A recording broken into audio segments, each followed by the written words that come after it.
नमस्कार दोस्तों, आप सभी का स्वागत है मेरे YouTube चैनल बिहेव एजुकेशन उपकार पे। आज हम बात करने वाले हैं राष्ट्रीय प्रतीक चिन्हों के बारे में। जितने भी राष्ट्रीय प्रतीक चिन्ह हैं उनके बारे में व्याख्यात्मक रूप में चर्चा करेंगे और इनसे जो महत्वपूर्ण फैक्ट हैं, ठीक है, उनके बारे में व्याख्यात्मक रूप में चर्चा करते हैं। तो आइए प्रारंभ करते हैं आज का सीरीज, ठीक है। तो बात करेंगे राष्ट्रीय प्रतीक चिन्हों के बारे में। तो पहली बात करते हैं जो प्रतीक का नाम है। तो पहली बात कर लेते हैं हम राष्ट्रीय ध्वज के बारे में, ठीक है। इसके बारे में व्याख्यात्मक रूप में चर्चा कर लेते हैं कि क्या बोल रहा है कि भारतीय क्रांति की माँ के नाम से प्रसिद्ध है। देखो, भारतीय क्रांति की माँ के नाम से प्रसिद्ध कौन है? मैडम भीकाजी कामा, ठीक है। कौन है? मैडम भीकाजी कामा ने 1907 स्टुटगार्ट जर्मनी में तिरंगा फहराया था सर्वप्रथम, ठीक है। सर्वप्रथम विदेश में विदेश में झंडा किसने फहराया था? ये है हमारे भारतीय क्रांति की माँ के नाम से जाने जाती है प्रसिद्ध मैडम भीकाजी कामा ने। कब फहराया? 1907 में। कहाँ फहराया? स्टुटगार्ट जर्मनी में तिरंगा फहराया था, ठीक है। याद रखना, भारतीय क्रांति की माँ कौन? मैडम भीकाजी कामा, ठीक है।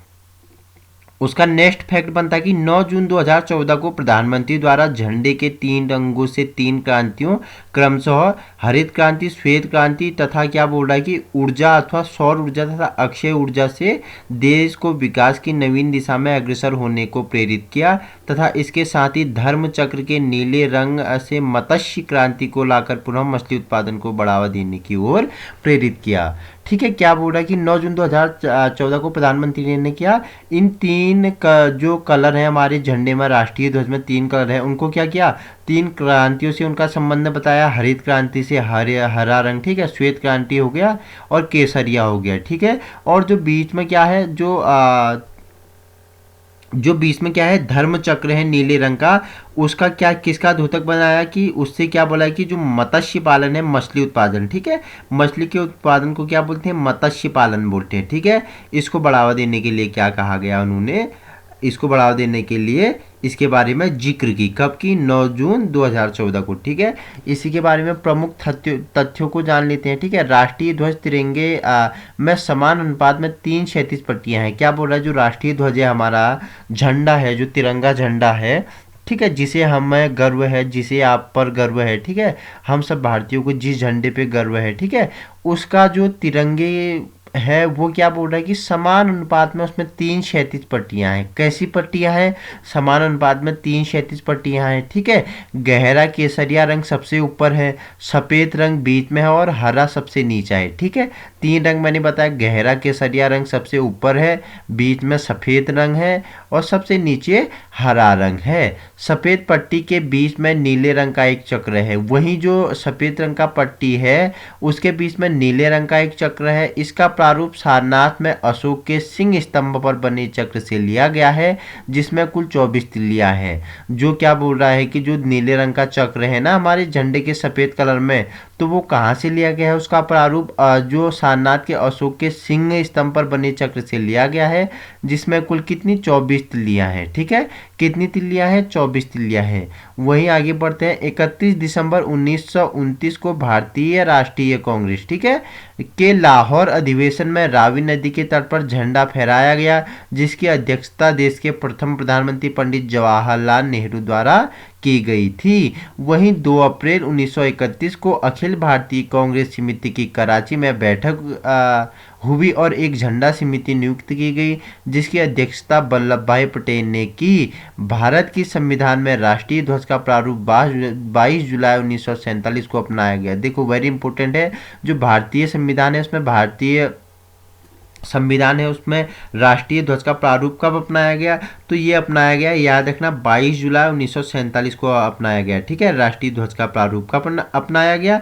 22 जुलाई 1947 को, ठीक है। नेक्स्ट आगे बढ़ते हैं कि क्या बोल रहे हैं कि 26 जनवरी 2002 से ध्वज संहिता भारत का स्थान भारतीय ध्वज संहिता 2002 ने ले लिया। नई व्यवस्था के अनुसार आम नागरिकों, निजी संस्थाओं, शिक्षण संस्थाओं द्वारा राष्ट्रीय ध्वज का प्रदर्शन करने पर प्रतिबंध नहीं है, परंतु राज्य चिन्ह और नामों के दुरुपयोग की रोकथाम अधिनियम 1950 और राष्ट्रीय प्रतिष्ठा के अनादर की रोकथाम संबंधी अधिनियम 1971 तथा इन विषयों से संबंधित क्या बोल रहा है अन्य कानूनों में दी गई व्यवस्थाओं का पालन करना होगा।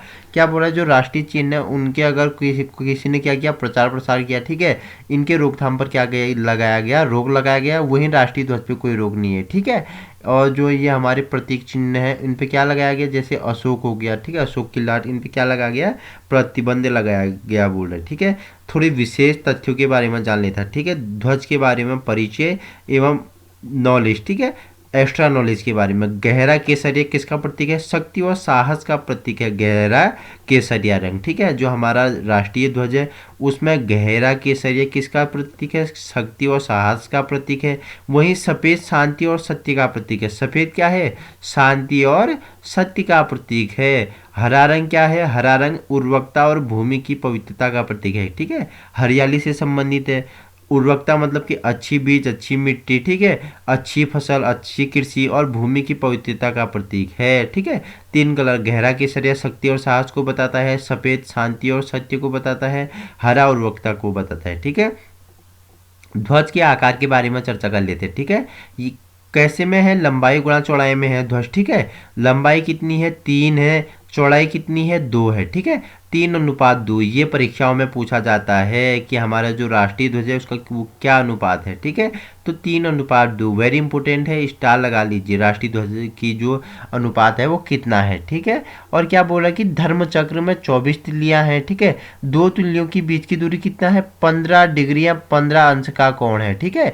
कितना, जो दो तिल्लियां हैं हर दो तिल्लियों के बीच कितना, 15 अंश का कोण है या डिग्री का कोण है, ठीक है, समान दूरी है 15-15 अंश की, ठीक है, जो कि 24 घंटे का द्योतक है। 24 तिल्लियां 24 घंटे का क्या है, द्योतक है। और चक्र का रंग कैसा है, नीला है। चक्र का रंग कैसा है, नीला है। चलो जो भारतीय ध्वज है इसके विकास क्रम के बारे में चर्चा कर लेते हैं अब। विकास क्रम के बारे में श्रीमती हंसा मेहता ने संविधान सभा के अध्यक्ष डॉक्टर राजेंद्र प्रसाद, ठीक है, भारत के प्रथम राष्ट्रपति डॉक्टर राजेंद्र प्रसाद को 14-15 अगस्त 1947 को पहला तिरंगा भेंट किया था, ठीक है।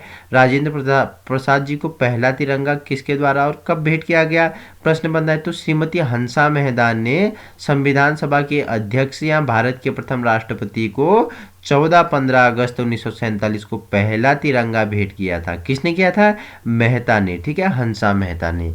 वहीं आगे बढ़ते हैं।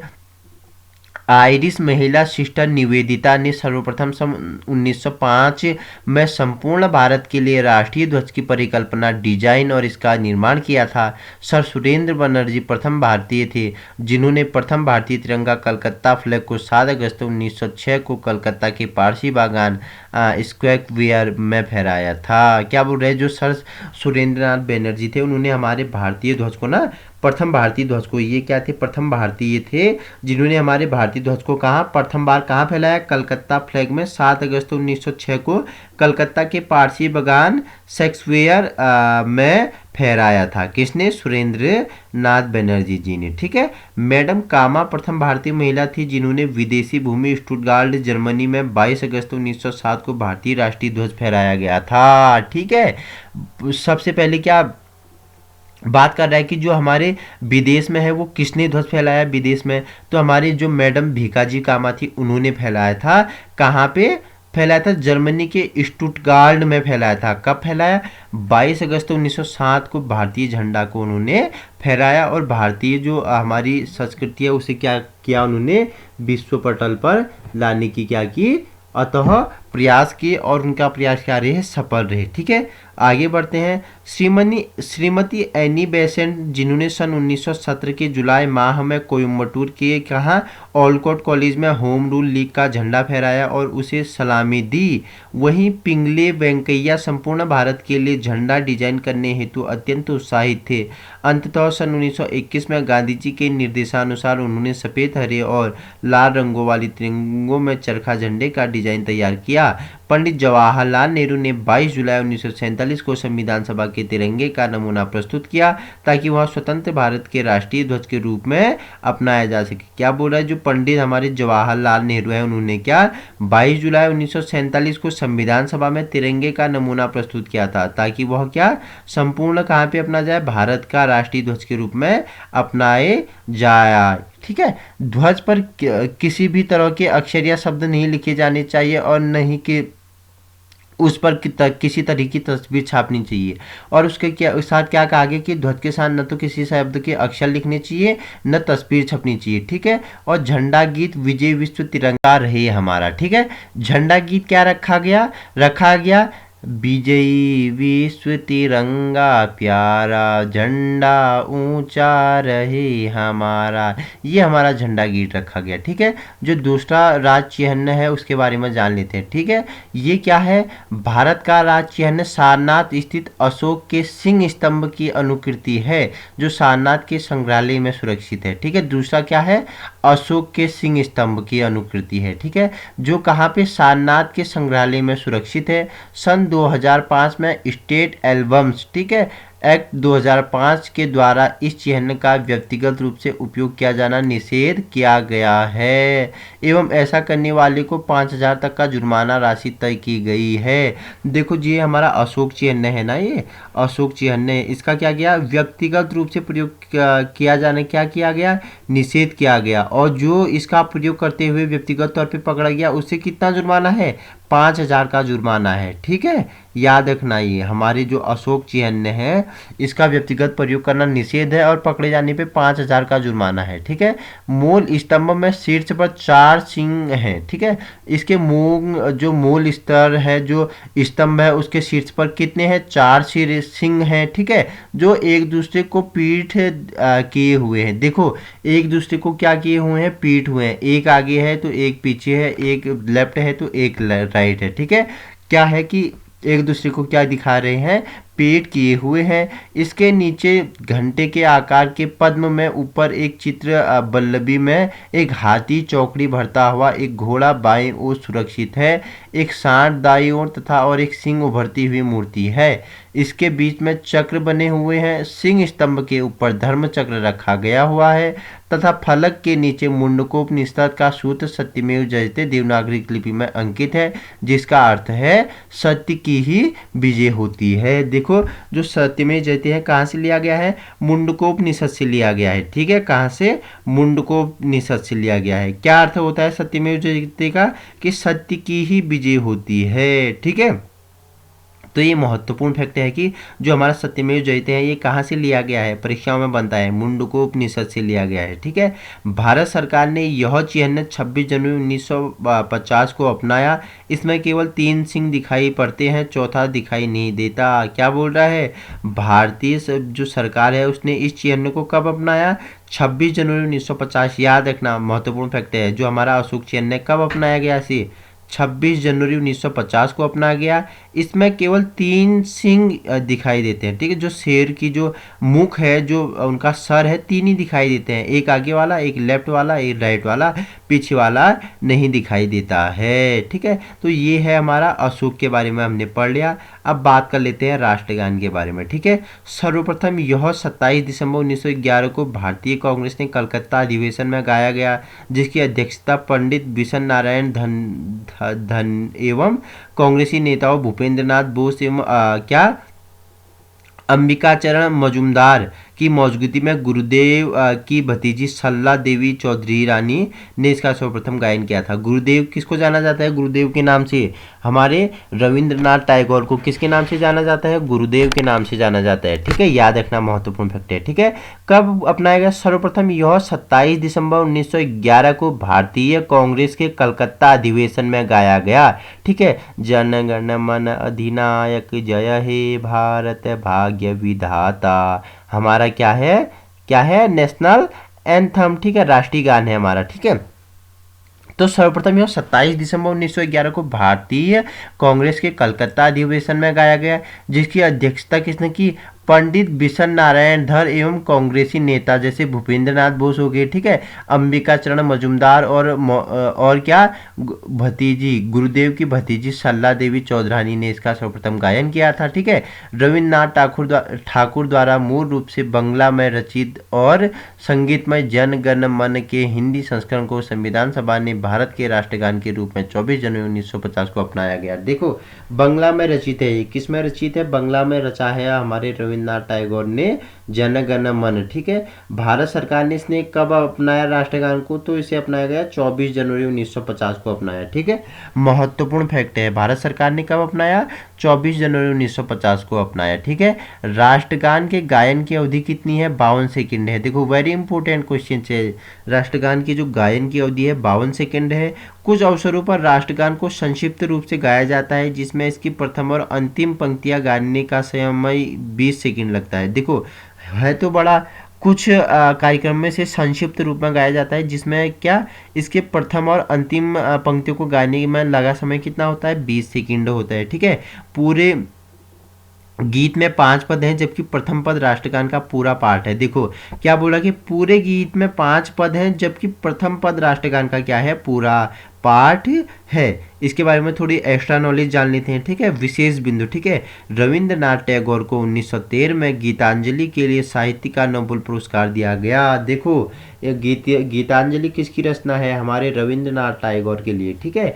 रविंद्रनाथ टैगोर जी को किस रचना के लिए नोबेल पुरस्कार मिला, तो इन्हें गीतांजलि के लिए मिला, ठीक है। वेरी इंपॉर्टेंट है, याद रखना। गीतांजलि किसकी कृति, किसकी रचना है, रविन्द्रनाथ टैगोर के, जिन पर इन्हें क्या साहित्य का नोबेल पुरस्कार मिला है, ठीक है। बांग्लादेश का राष्ट्रीय गान भी क्या है, आमार सुनार बांग्ला की रचना भी रविन्द्रनाथ ठाकुर ने की थी। बांग्लादेश का जो राष्ट्रीय गाने क्या है, आमार सुनार बांग्ला, इसकी रचना भी किसने की थी, हमारे रविन्द्रनाथ टैगोर ने की थी, ठीक है। ये हमारे किसके बारे में पढ़ लिया हमने पढ़ लिया राष्ट्रगान के बारे में। अब बात करते हैं राष्ट्रीय गीत के बारे में, ठीक है। यह भारतीय राष्ट्रीय कांग्रेस के 12वें कोलकाता अधिवेशन में वर्ष 1996 में रविन्द्रनाथ टैगोर द्वारा गाया गया था। संविधान विशेषज्ञ ए जी नुरानी व कविंद्र शुक्ला ने 7 नवंबर 1998 को घोषित किया है।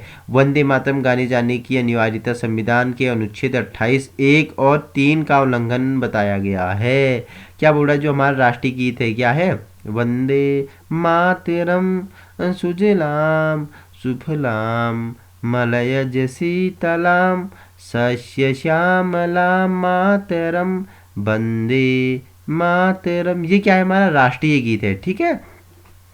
तो क्या बोला कि भारतीय राष्ट्रीय कांग्रेस के 12वें कोलकाता अधिवेशन में वर्ष 1996 में किसके द्वारा गाया गया, रविन्द्रनाथ टैगोर द्वारा गाया गया, ठीक है। और संविधान विशेषज्ञ ए जी नुरानी व कविंद्र शुक्ला ने 7 नवंबर 1998 को घोषित किया कि वंदे मातरम गाने की अनिवार्यता संविधान के अनुच्छेद 28 1 और 3 का उल्लंघन बताया, ठीक है। वहीं सिर्फ एक्स्ट्रा नॉलेज जान लेते हैं, ठीक है। जो राष्ट्रीय गीत है इसकी रचना किसने की थी, बंकिम चंद्र चटर्जी, ठीक है। बंकिम चंद्र चटर्जी ने वंदे मातरम गीत की रचना की थी, जिसे जन गण मन के समान दर्जा प्राप्त है। देखो जो हमारे रविन्द्रनाथ टैगोर द्वारा रचित है ना, जन गण मन अधिनायक, हमारा राष्ट्रीय जो गान है, जो राष्ट्रगान है, इस उसको क्या हमारे जो राष्ट्रीय गान है इसके समान समझा गया। किसे, इसे हमारे राष्ट्रीय गीत को क्या है, राष्ट्रीय गीत वंदे मातरम, ठीक है। सुजलाम सुफलाम मलयज शीतलाम, ठीक है। ये हमारा राष्ट्रीय गीत, जिसके रचयिता कौन है, बंकिम चंद्र चटर्जी हैं, ठीक है। आगे बढ़ते हैं। 1982 में इसे आनंद मठ उपन्यास में शामिल किया गया। 1982 में आनंद मठ उपन्यास में शामिल किया था, ठीक है इसे, ठीक है। जो हमारा वंदे मातरम है 1982 में आनंद मठ के उपन्यास में इसे शामिल किया गया। वहीं 24 जनवरी 1950 में संविधान सभा के अध्यक्ष राजेंद्र प्रसाद ने राष्ट्रगान जन गण मन के समान वंदे मातरम के 2 पद को राष्ट्रीय गीत का दर्जा प्राप्त हुआ। देखो हमारे राष्ट्रीय गीत है जो इसको भी क्या राष्ट्रीय गीत का दर्जा प्राप्त हुआ, इसके 2 पद को हुआ, किसके द्वारा किया गया, राजेंद्र प्रसाद द्वारा किया गया था, ठीक है। राजेंद्र प्रसाद जी द्वारा हमारे प्रथम राष्ट्रपति थे, ठीक है। नेक्स्ट फैक्ट पढ़ते हैं, राष्ट्रीय पंचांग एवं कैलेंडर के बारे में बात कर लेते हैं, ठीक है। वेरी इंपॉर्टेंट है। इसे 22 मार्च 1975 को अपनाया गया, नहीं सॉरी 1957 को अपनाया गया, ठीक है। राष्ट्रीय पंचांग कैलेंडर कब अपनाया गया, 22 मार्च 1957 को अपनाया गया, ठीक है। इसके बारे में व्याख्यात्मक रूप में चर्चा कर रहे थे। एक तो ग्रेगोरियन कैलेंडर हो गया, ठीक है, एक हो गया शक संवत और एक हुआ हिजरी, ठीक है। तीन चार ये कैलेंडर है। तो बात कर लेते हैं हम पहले कैलेंडरों के बारे में, ठीक है।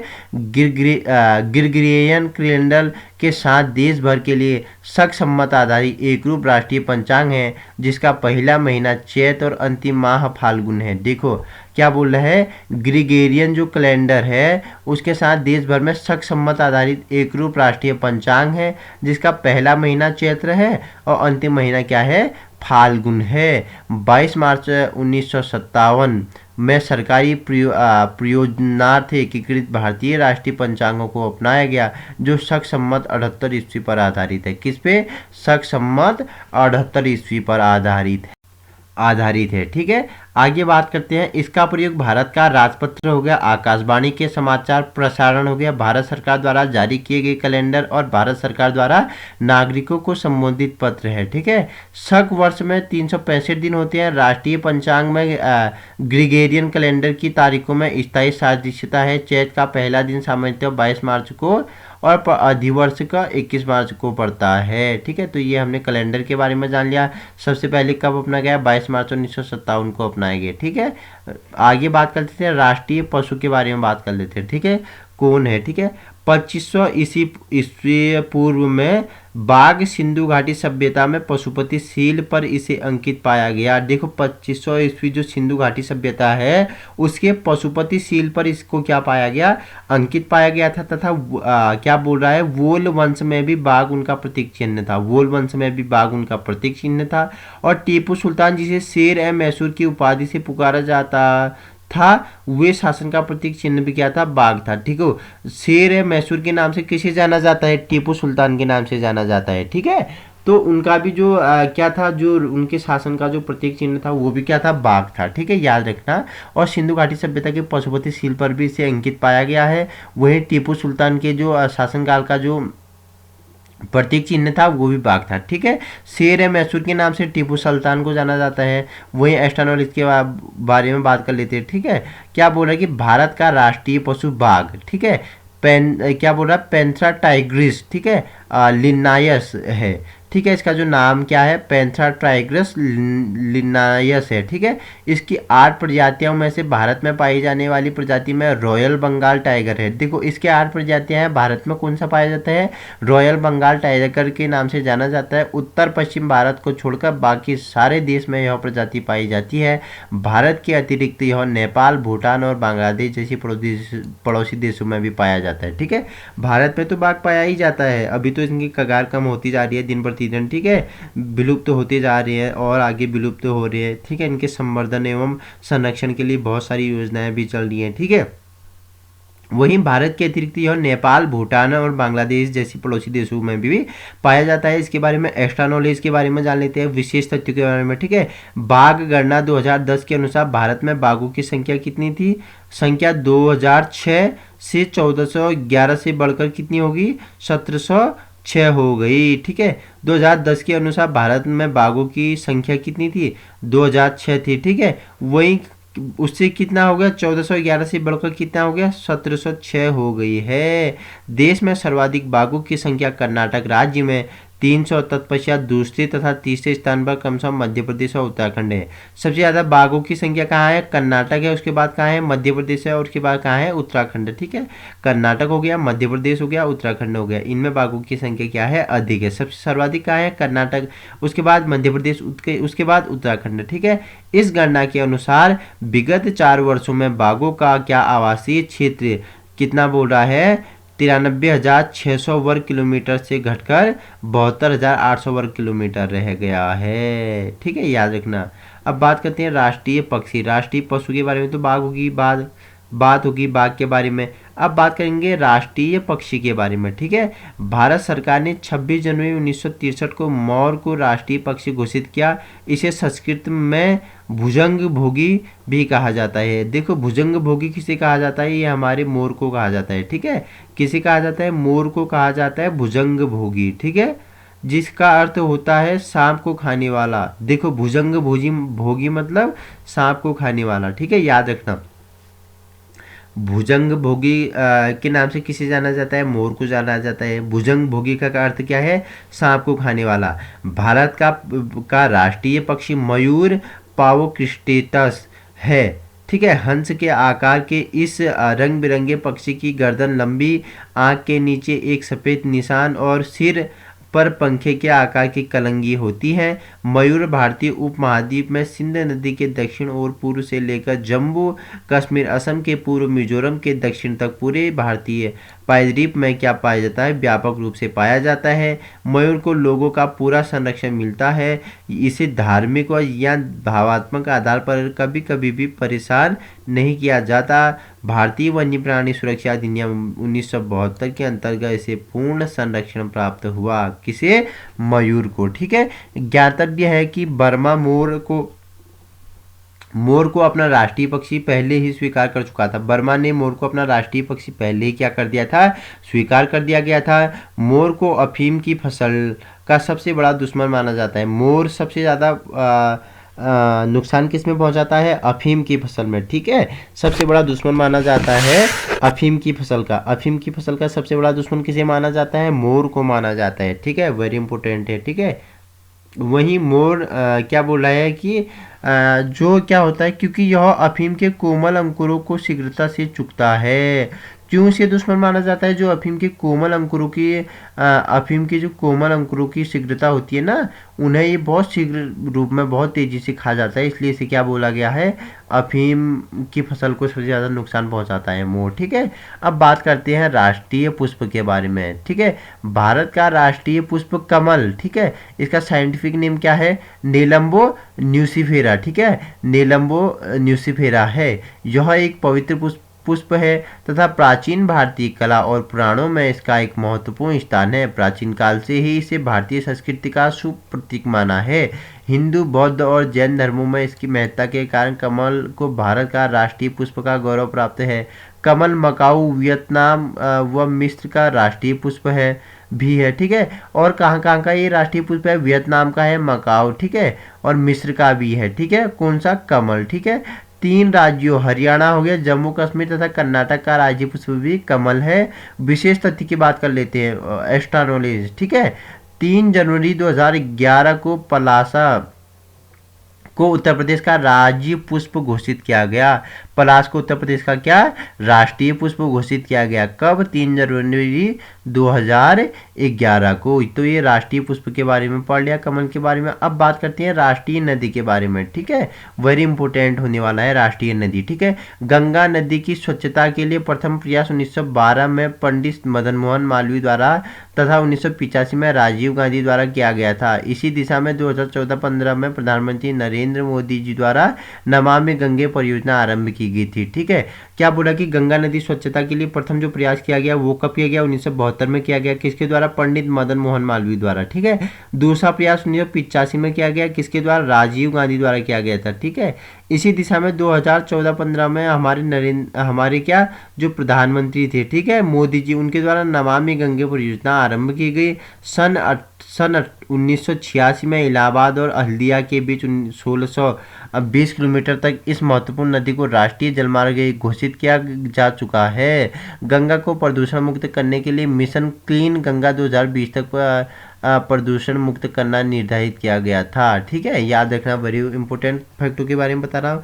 अब इसके बारे में एक्स्ट्रा जानकारी जान लेते हैं। ठीक है, 4 नवंबर 2008 को भारत सरकार द्वारा गंगा नदी को भारत की राष्ट्रीय नदी घोषित की। कब की गई राष्ट्रीय नदी घोषित गंगा को? वेरी इंपॉर्टेंट है, सन 4 नवंबर 2008 को भारत सरकार ने गंगा नदी को भारत सरकार की राष्ट्रीय नदी के रूप में घोषित किया। उद्गम स्थान की बात करें तो कहाँ से आता है? गंगोत्री हिमनद के गोमुख से निकलती है गंगा नदी। ठीक है, गंगोत्री हिमनद के गोमुख से निकलती है। ठीक है, उत्तरकाशी उत्तराखंड में महत्व के बारे में बात कर लेते हैं। यह भारत की सबसे बड़ी अपवाह तंत्र वाली नदी है। सबसे बड़ी अपवाह तंत्र वाली नदी कौन सी है?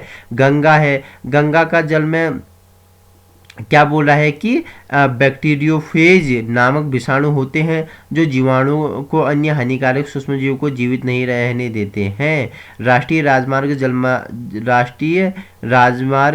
या जलमार्ग, ठीक है, 1986 में इलाहाबाद और हल्दिया के बीच 1620 किलोमीटर गंगा नदी को राष्ट्रीय जलमार्ग एक घोषित किया गया। इसकी सहायक नदी की बात कर लेते हैं। यमुना गंगा की सबसे बड़ी सहायक है। किसकी?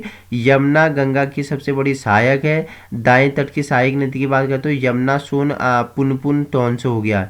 वही गंगा की क्या बोला है, वितिकायम की बात करते हो। गंगा पश्चिम बंगाल में दो भागों में विभक्त हो जाती है।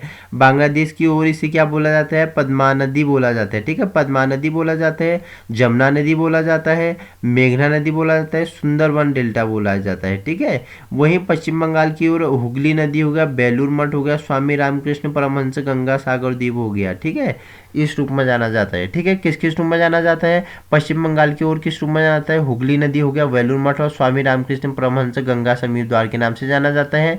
बांग्लादेश की ओर पद्मा नदी हो गया, क्या हो गया, जमुना नदी, मेघना नदी, सुंदरवन डेल्टा नदी के रूप में जाना जाता है। ठीक है, आगे बात कर लेते हैं सुंदरवन कहलाए। ठीक है, तो देखो अब एक महत्वपूर्ण फैक्ट है कि सुंदरवन डेल्टा यह विश्व का सबसे बड़ा डेल्टा है। इसका विस्तृत हुगली एवं पद्मा नदियों के बीच है। सुंदरी नामक पेड़ की अधिकता के कारण इसे क्या कहा गया, सुंदरवन कहलाया। सुंदरी नाम के पेड़ यहाँ पे अधिक होते हैं, तो इसे पश्चिम बंगाल में है। ठीक है, सुंदरवन। ठीक है, तो इसे क्या कहा गया, सुंदरवन कहा गया। क्यों, क्योंकि यहाँ सुंदरी नाम के वृक्ष अधिक हैं। ठीक है, अब बात कर लेते हैं हम राष्ट्रीय जलीय जीव के बारे में बात कर लेते हैं, डॉल्फिन के बारे में। ठीक है, राष्ट्रीय जलीय जीव गंगा में पाई जाने वाली डॉल्फिन की आंखों में लेंस नहीं होते, जिसके कारण इसे अपनी इको लोकेशंस और सूंघने की क्षमता के अनुसार पर शिकार करने की सहायता मिलती है। देखो इसकी आंखों में क्या नहीं होती है, लेंस नहीं होती है, जिसके कारण क्या लोकेशन को सूंघने की क्षमता के अनुसार शिकार करता है। और देखो लोकेशन को सूंघता है ये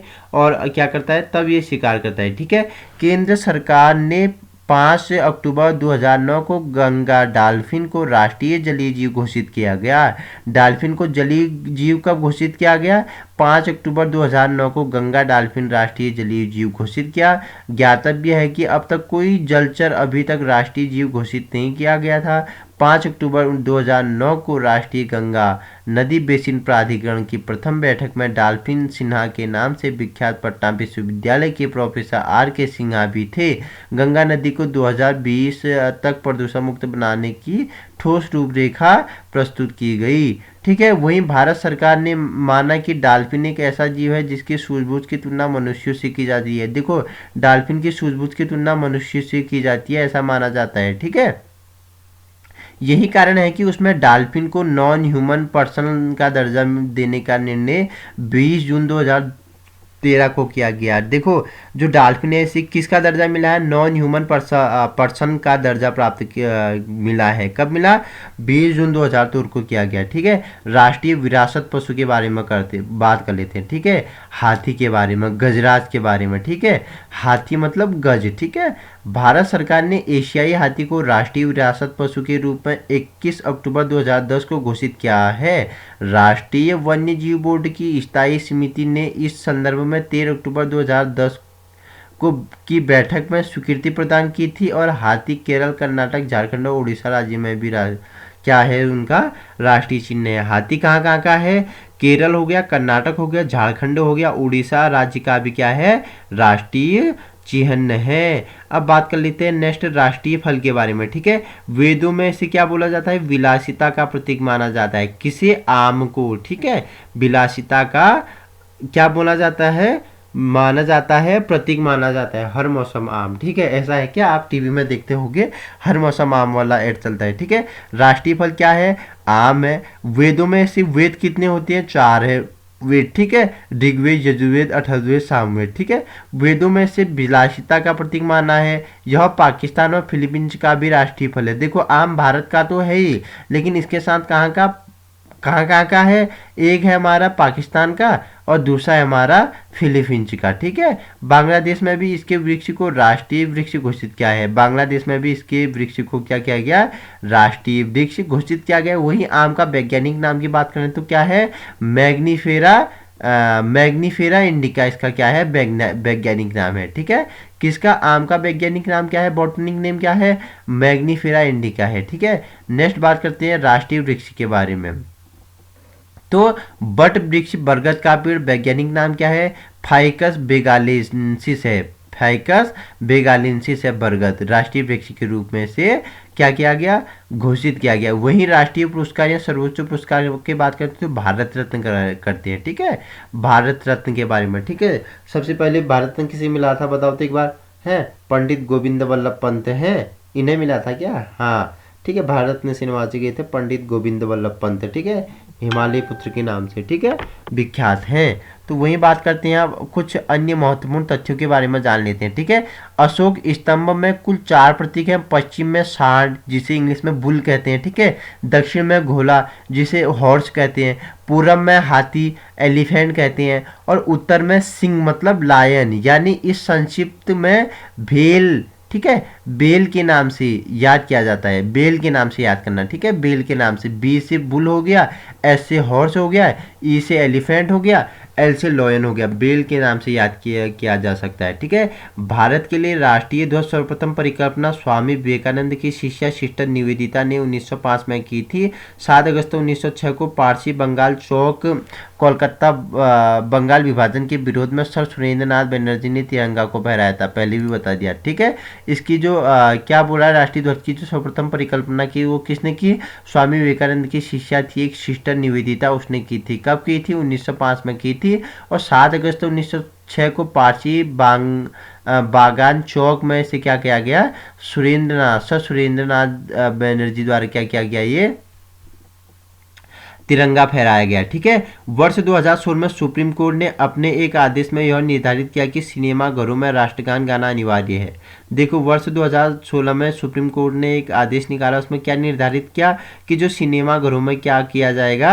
राष्ट्रगान गाना क्या किया जाएगा? अनिवार्य किया जाएगा। भारत का राष्ट्रीय पशु बाघ है, जो कि क्या? पैथ्राइटिग्रिस लिनायस प्रजाति का पशु है, जिसे शेर मैसूर भी कहा जाता है, ठीक है। और आज़ादी से पहले मैसूर राज्य का भी प्रतीक चिन्ह माना जाता था, ठीक है। आगे बढ़ते हैं। राष्ट्रीय पक्षी मोर का वैज्ञानिक नाम क्या है? पावुक स्टेटस है। पावुक स्टेटस अंग्रेजी के ब्लू पीकॉक कहा जाता है। अंग्रेजी में क्या कहा जाता है? मोर को ब्लू पीकॉक कहा जाता है। और इसका वैज्ञानिक नाम, बॉटनिक नेम क्या है मयूर का या मोर का? तो क्या है? पावो स्टेटस है, ठीक है। हाल ही में बर्मा ने भी अपनी राष्ट्रीय पशु स्वीकार किया। इसे हाल ही में मोर मयूर को भी बर्मा ने अपना राष्ट्रीय पशु क्या किया? स्वीकार किया गया, ठीक है। आगे बढ़ते हैं। राष्ट्रीय स्मारक इंडिया गेट है, जो देश का सबसे बड़ा युद्ध स्मारक, जो प्रथम युद्ध के बाद सैनिकों की याद में शिल्पकार एडविन लुथियंस द्वारा तैयार किया था। किसके द्वारा तैयार किया गया था ये? तो ये प्रथम युद्ध के बाद सैनिकों की याद में शिल्पकार एडविन लुथियंसन द्वारा तैयार किया गया था, ठीक है। याद रखना, जो इंडिया गेट है हमारा राष्ट्रीय स्मारक, ठीक है, याद रखना। राष्ट्रीय वृक्ष बरगद, वैज्ञानिक नाम क्या है? इसका क्या है? फाइकस बेंगालेसिंस है। रात में भी ऑक्सीजन छोड़ता है ये, ठीक है, रात में भी ऑक्सीजन छोड़ता है बरगद, याद रखना। भारत का राष्ट्रीय फल आम है, जिसका वैज्ञानिक नाम मैग्नीफेरा इंडिका है। इसमें विटामिन सी और विटामिन ए होता है। आम में क्या होता है? विटामिन सी और विटामिन ए होता है। पाकिस्तान और फिलीपींस का भी राष्ट्रीय फल क्या है? आम है। जबकि बांग्लादेश ने इसे राष्ट्रीय वृक्ष घोषित किया है। बांग्लादेश ने इसे राष्ट्रीय वृक्ष घोषित किया है। और जो हमने क्या किया? भारत ने इसे क्या? राष्ट्रीय फल, इसे क्या? राष्ट्रीय क्या घोषित किया है? राष्ट्रीय फल के रूप में घोषित किया है, ठीक है। याद रखना, वेरी इंपॉर्टेंट क्वेश्चन है। चलो कुछ अभ्यास प्रश्न कर लेते हैं इससे, ठीक है। विशिष्ट अभ्यास प्रश्न कर लेते हैं और आपने कितना सीखा, ठीक है। भारत का राजपत्र आकाशवाणी के समाचार प्रसारण भारत सरकार द्वारा जारी किए गए कैलेंडर और भारत सरकार द्वारा नागरिकों को संबोधित पत्र राष्ट्रीय पंचांग का पालन करते हुए किस संमत पर आधारित है? ऑप्शन ए हिजरी संमत, ऑप्शन बी विक्रम संमत, शक संमत, ग्रिगेरियन कैलेंडर। तो किस पे है? शक संमत पे संबंधित है, ठीक है। वही प्रश्न नंबर दूसरा क्या बोला कि निम्नलिखित में से सत्य कथनों का चयन कीजिए। राष्ट्रीय ध्वज की लंबाई चौड़ाई कितना है? 2:3 है, सत्य है, ठीक है। 15 अगस्त 2002 से ध्वज संहिता भारत का स्थान भारतीय ध्वज संहिता 2002 ने ले लिया, गलत है, ठीक है। भारतीय राष्ट्रीय कांग्रेस के ध्वज के चक्रों को बदलने में चरखा बना हुआ है, ठीक है, सत्य है। 22 जुलाई 1947 के प्रस्ताव के अनुसार ध्वज के लिए उपयोग किया जाने वाला कपड़ा घरेलू चरखा और हाथ से बुना खादी का होगा, सत्य है, ठीक है। प्रश्न नंबर तीसरे की बात कर लेते हैं। क्या बोल रहा है कि निम्नलिखित में से कौन सा असत्य है, ठीक है। संविधान के अनुच्छेद 19(1) के अधीन राष्ट्रीय ध्वज को फहराना नागरिकों का मूल अधिकार है, असत्य यही है, ठीक है। और ध्वज संहिता के अनुसार राष्ट्रीय ध्वज के ऊपर या बाईं छोर पर कोई भी दूसरा ध्वज नहीं फहराया जाएगा, सत्य बोल रहा है, ठीक है। और क्या बोल रहा है कि राष्ट्रीय चिन्ह के निचले भाग के दिए गए चक्र में दाईं ओर सांड और बाईं ओर एक घोड़ा है, ठीक है। और क्या बोल रहा है कि राष्ट्रीय चिन्ह में मूल सिंह स्तंभ का प्रारूप सम्राट अशोक के 242 से 332 ईस्वी पूर्व बनाया गया था। ठीक है। प्रश्न नंबर चौथा बात कर लेते हैं, निम्नलिखित में से कौन सा संगत है। राष्ट्रीय ध्वज का प्रारूप अपनाया गया 22 जुलाई 1947 को। भारतीय महिलाओं की ओर ध्वज को 14 अगस्त 1947 को समर्पित किया गया। राष्ट्रीय प्रतिष्ठा के अनादर के रोकथाम से संबंधित अधिनियम 1950 को राष्ट्रीय ध्वज संहिता 2002 में लिया गया। असंगत यही है। ठीक है। आप बात करते हैं नेक्स्ट के बारे में। ठीक है। सूची आई को भर ले। ठीक है। सर्वप्रथम राष्ट्रगान कब गाया गया, 27 दिसंबर 1911 को गाया गया। ठीक है। राष्ट्रीय पंचांग को अपनाया गया, कब अपनाया गया, 22 मार्च 1957 को। ठीक है। जो क्या बोला कि राष्ट्रीय पंचांग को कब अपनाया गया, 22 मार्च 1957 को। वहीं संविधान सभा द्वारा राष्ट्रीय ध्वज को कब अपनाया गया, राष्ट्रीय ध्वज को 22 जुलाई 1947 को राष्ट्रीय ध्वज को अपनाया गया। राष्ट्रगीत सर्वप्रथम कब गाया गया, तो मैंने बताया आपको कब गाया गया 1800 कब गाया गया 96 है। ए का हमारा डी का क्या है दूसरा, कब 1896, याद रखना। ठीक है। प्रश्न नंबर नेक्स्ट छठा की ओर बढ़ते हैं। क्या बोल रहा है कि निम्नलिखित में से किस देश का राष्ट्रीय पशु गाय है, तो नेपाल का है राष्ट्रीय पशु गाय। ठीक है। वही निम्न कथनों पर विचार कीजिए। रॉयल बंगाल टाइगर प्रजाति उत्तर पश्चिम भारत को छोड़कर बाकी सारे देश में पाई जाती है। 1972 तक सिंह भारत का राष्ट्रीय पशु था, बाद में इसकी जगह बाघ को प्रतिस्थापित किया गया। दोनों सत्य हैं। ठीक है। प्रश्न नंबर नेक्स्ट की ओर बढ़ते हैं कि निम्नलिखित में से सत्य कथनों का चयन कीजिए। राष्ट्रीय गीत बंकिम चंद्र चटर्जी ने 1882 में प्रकाशित आनंद मठ उपन्यास से लिया गया था। बंकिम चंद्र चटर्जी ने संस्कृत भाषा में राष्ट्रगीत की रचना की, जिसकी अंग्रेजी अनुवाद श्री अरविंद ने किया था। सर्वोच्च न्यायालय 19 अप्रैल 2004 के अध्यादेश के अनुसार सिनेमा हॉल में किसी फिल्म, डॉक्यूमेंट्री या न्यूज के रोल के साथ राष्ट्रीय गान गाए जाने के दर्शकों को खड़े होना आवश्यक नहीं है। ठीक है। राष्ट्रीय पंचांग और ग्रिगोरियन कैलेंडर की तारीखों में स्थायी सादृश्यता है। ठीक है। उपरोक्त क्या है, सभी सत्य हैं। प्रश्न नंबर 9 बात कर लेते हैं। निम्नलिखित पर विचार कीजिए। ठीक है। कि पूरा राष्ट्रीय गान 5 पदों में विभक्त है, जिसे गाने में 52 सेकंड लगते हैं। ठीक है। पहली और आखिरी पंक्तियां अर्थात छोटा पार्ट गाने में सिर्फ 22 सेकंड लगते हैं, केवल एक सही है। ठीक है। नेक्स्ट की ओर बढ़ लेते हैं। क्या बोल रहा है कि निम्न कथनों में से सत्य कथन का चुनाव कीजिए। ठीक है। भारत का राज्य चिन्ह सारनाथ स्थित अशोक के चिन्ह स्तंभ में अनुकृत है। भारतीय ध्वज से बने चक्र का प्रारूप सम्राट अशोक के सारनाथ से स्थित सिंह स्तंभ पर बने चक्र पर दर्ज किया गया है। ठीक है। चक्र में 23 तिल्लियां हैं। मुंडकोपनिषद का सूत्र सत्यमेव जयते से लिया गया है। 1 2 4 ठीक है। भारत का राज्य चिन्ह सारनाथ, ये ठीक है, 2 भी ठीक है, लेकिन तीसरा गलत है। 24 तिल्लियां हैं, 23 नहीं 24 तिल्लियां हैं। ठीक है। याद रखना। निम्नलिखित कथनों पर विचार कीजिए। राष्ट्रगान मूलतः बंगला में रविन्द्रनाथ ठाकुर द्वारा रचित गया था। ठीक है। बंगला में रचा था रविन्द्रनाथ ठाकुर ने। ठीक है। गुरुदेव की उपाधि से जाना जाता है। ठीक है। राष्ट्रगान सर्वप्रथम 27 दिसंबर 1911 को भारतीय राष्ट्रीय कांग्रेस कलकत्ता अधिवेशन में गाया गया। राष्ट्रगान के गायन में कुल अवधि 50 सेकंड लगती है। एक तो क्या पहला ठीक है, राष्ट्रगान मूलतः बंगला में। ठीक है। और दूसरा ठीक है, राष्ट्रगान सर्वप्रथम 27 दिसंबर 1911 को भारतीय राष्ट्रीय कांग्रेस में गाया गया। प्रश्न नंबर 13 है। निम्नलिखित कथनों पर विचार करें। भारत का राष्ट्रीय पंचांग ग्रिगोरियन कैलेंडर के साथ साथ शक सम्मत पर आधारित है। राष्ट्रीय पंचांग पर पहला महीना चैत्र है, जिसका पहला दिन सामान्यतः 22 मार्च को पड़ता है। उपयुक्त कथनों में से कौन सा सही है, तो केवल फर्स्ट सही है। भारत का राष्ट्रीय पंचांग ग्रिगोरियन कैलेंडर के साथ साथ शक सम्मत भी क्या है, आधारित है। तो दोस्तों आज का हमारा ये सीरीज पूरा हुआ। ठीक है। राष्ट्रीय प्रतीक चिन्हों के बारे में चर्चा की हमने। किसके बारे में, ध्वज के बारे में चर्चा की, राष्ट्रीय ध्वज के बारे में। ठीक है। अशोक के चिन्ह के बारे में बात की। ठीक है। राष्ट्रीय नदी, राष्ट्रीय फल, ठीक है, आम हो गया। राष्ट्रीय वृक्ष बरगद हो गया। ठीक है। राष्ट्रीय फल आम हो गया। और जो राष्ट्रीय विरासत पशु है हाथी, उसके बारे में बात किया। ठीक है। राष्ट्रीय जलीय जीव डॉल्फिन के बारे में चर्चा कर ली। और राष्ट्रीय नदी हमारे गंगा के बारे में बात कर ली। राष्ट्रीय पुष्प ब्रह्म कमल के बारे में या कमल के बारे में बात कर ली। वहीं राष्ट्रीय पक्षी मोर या मयूर के बारे में हमने चर्चा की। राष्ट्रीय पशु बाघ के बारे में चर्चा की, जिसे क्या 2500 ईस्वी पूर्व ही बाघ सिंधु घाटी सभ्यता में पशुपति शिल्प पर भी अंकित मिला। और टीपू सुल्तान, जिसे शेर है मैसूर के नाम से जाना जाता है, उसके शासनकाल में भी इसका क्या मिलता है, बाघ का चिन्ह प्राप्त होता है। राष्ट्रीय गीत मैंने बता दिया आपको, ठीक है, बंकिम चंद्र चटर्जी जी ने वंदे मातरम गीत लिखा था, ठीक है। वही राष्ट्रगान हमारे रविन्द्रनाथ टैगोर ने बांग्ला में इसकी क्या की थी, रचना की थी, जन गण मन अधिनायक, ठीक है। अशोक चेन्नई के बारे में बता दिया।